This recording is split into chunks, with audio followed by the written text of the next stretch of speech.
बीड शहर पोलीस ठाणे हद्दीत एकूण 16 टवाळखोरांवर शहर पोलिसांनी कारवाई केली आहे।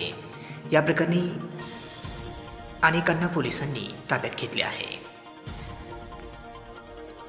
बीड शहरात तसेच जिल्ह्यामध्ये मुलामुलींना छेडछाड होत असल्याच्या अनेक तक्रारी प्राप्त झाल्या होत्या। त्यानुसार आज दिनांक 7 ऑक्टोबर रोजी सोमवारी सकाळी 9 वाजल्यापासूनच विविध महाविद्यालय, कोचिंग क्लासेस, शाळा परिसर या ठिकाणी 16 टवाळखोरांवर पोलिसांनी कारवाई केली आहे। त्यांना चांगला चोप दिला आहे। तशी शहर पोलीस ठाण्यात गुन्हा नोंद करण्यात आला आहे।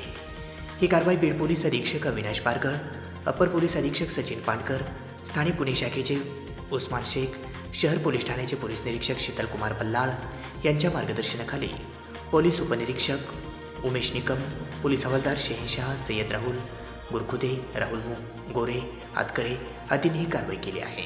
या कारवाईने टवाळखोरांचे धाबे दणाणले असून टगेगारी आणि छेडछाड करणाऱ्यांची गय केली जाणार नसल्याचे शहर पोलीस ठाण्याचे पोलीस निरीक्षक शीतलकुमार बल्लाळ यांनी सांगितले।